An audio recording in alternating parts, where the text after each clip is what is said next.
What's going on YouTube? This is Rybo at the bench, and today I have another cut or carry knife review for you, and today that is the Civivi Elementum. So this is a very interesting knife that was loaned in, and I've gotten to carry it for a little bit and have some thoughts. So let's go ahead and do our measurements, and we'll get to the full review. So this is an interestingly sized knife, fairly lightweight at under 3 ounces. A little bit smaller of a knife. So this is going to be 2.7-ish inches in the pocket. You're looking at, if I can get this, around 4 inches. And then the thickness is 0.43 inches. Okay, so let's do some size comparisons. Let's do Delica. Let's do Kaiser Mini Sheepdog because, yeah. And let's do the K-Bar Dozier, the Rybo's famous K-Bar Dozier. All right, so you can see it's kind of in that middle spot between smaller knife and, regular size knife. I don't know if that's a thing or not. You can obviously see a lot of similarities here between the Dozier and the Elementum, especially in terms of the blade shape. Okay, so things that I like about the Civivi Elementum. First of all, the blade shape. This is one of my favorite blade shapes. Wide belly, very nice hollow grind. Kind of a, I don't know, when a hollow grind is this wide, I tend to really like that. It gives you a lot of belly to work with. It tends to be a very excellent slicer because you're coming down to a very nice thin edge. You have this very beautiful swedge up here, which I think is really, really nicely done. Something that you don't necessarily notice right off the top, but I think takes away some of that mass headed towards the tip. I think that's really, really nice. So big fan of that. So overall, the blade shape, I think, is just absolutely excellent. Really, really big fan of that. I think it's probably, for me at least, it's the selling point of the knife. Other things that I like, the action is very, very good.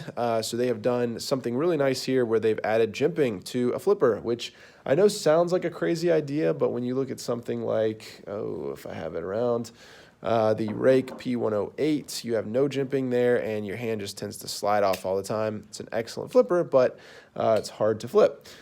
This one is just perfect. This is what jimping on a flipper tab should be.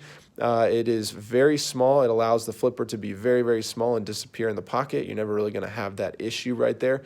However, you get great purchase and it flies open. I've never had any issue engaging that flipper tab. It is absolutely perfect. I think that is one of the best things about the knife, and very understated. I think if more companies were to do something like that, you could prevent these really huge flippers coming off of back.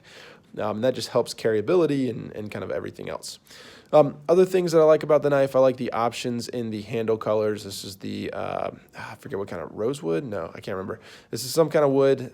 They also offer, different color handles and whatnot, so that's a cool thing. Jumping up here on the spine is really, really nice. I do wish they'd continued it a little bit further down, but that is a nice thing. Having a sharpening choil is obviously a good thing. I like the lanyard hole back here. I love the deep carry pocket clip, although I wish that it matched the blade. Unless you have a coated blade, I just don't like coated pocket clips, but I mean, everybody has that issue. Spyderco is famous for that. But deep carry pocket clip is very good. I think it slides pretty well in and out of the pocket, at least on these wooden scales. But carries very deep. I think on a small knife like this, there's no issue with that, and so that's very, very nice. And overall, just solid construction. I think this is, I don't want to be wrong about this, I want to say a $60 knife, and so overall, just excellent construction for a $60 knife. So that is definitely a good thing. One other thing is you have some texture right here, which is very, very nice. Helps to kind of disengage, something that a lot of knives, like this guy, are sadly missing, any kind of texture to disengage that liner lock. So, things that I don't like about the knife. One very minor and kind of silly issue is I am a woodworker. Before having kids, I liked to woodwork, hence the bench behind you that I built many years ago. So I have some questions about the quality of the wood used, particularly knowing the backgrounds of Civivi as a company.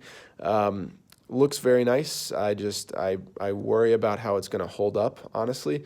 And it's one of the things that prevents me sometimes from purchasing wooden knives from large manufacturing companies. It makes me nervous. And I've seen on even some Benchmades, like the crooked rivers, I think it is, where little spots like this behind the screw would pop out, which is obviously not great and not repairable. Well, technically repairable, but not really. So that makes me worry a little bit. Like I said before, I don't love the color match between the what do you call this? The hardware on the knife and the blade itself. And finally, one of the things that I don't like are the ergonomics. And this is going to be a personal choice from person to person, but the knife is just a little bit too small for me. They're kind of forcing your hand behind that flipper tab. I don't think that you're meant to choke up like this because that's not super comfortable, and also puts you in the path of kind of nicking out your finger there. And so if you are supposed to come back here, I don't get full fingers on it, and it just feels a little bit short to me. I think that overall, the general design is nice, but it is a little bit short, and that's not great. I did mention that I wish the jimping back here would go back a little bit further, because you do start to feel kind of in between those liners.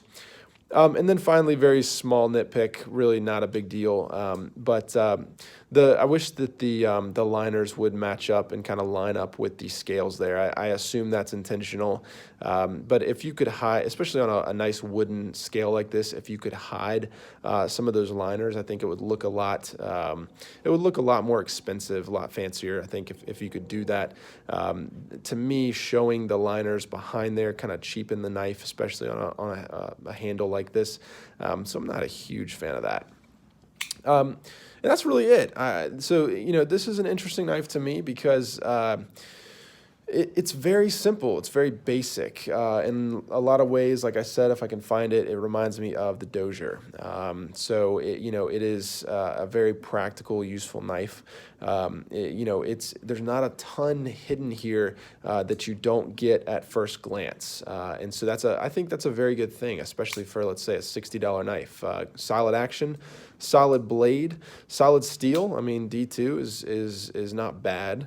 And so, all of those things with a deep carry pocket clip at that price, you can't really go wrong there. Cutter carry for me personally, obviously this is a loan knife, so I won't be keeping it, but if I had the decision to purchase or not, I feel like a Grinch sometimes because and I've done some statistics on this and realized that I say carry on like 40% or less than 40% of the knives that I check out, and so I feel like I don't say yes to enough things. Unfortunately, this is a cut for me. I think after seeing it, which has been really helpful, the conclusion that I've come to is that, it's an excellent knife. I think it's a good knife. Sorry, I shouldn't say excellent. It is a good knife. It checks a lot of boxes. It does a lot of things really, really well. It's very basic, very simple. It's really all you need in a knife. I like a lot of things about it. Unfortunately, I just don't find myself reaching for it because I love the size of the Dozier more. I think it's more ergonomic, fits my hands better. And then I have a lot of other knives that I think are more of a joy to carry. So while I think it does a lot of things well, it just doesn't serve a purpose to me. I think it's a good knife. It's just one that doesn't really fit a category that isn't probably done maybe a little bit better by another knife. Definitely a step up from the Dozier. I don't mean to say that, but for me, ergonomics-wise, that's probably the biggest thing that makes me say that this is a cut. Still a cool knife, still a great knife. If I see one at a good price, this is one that I would not hesitate to add to my collection. But I think after spending some time with it, it's not one that I have on my list, if that makes sense. So hope you enjoyed this video, and I'll see you next time.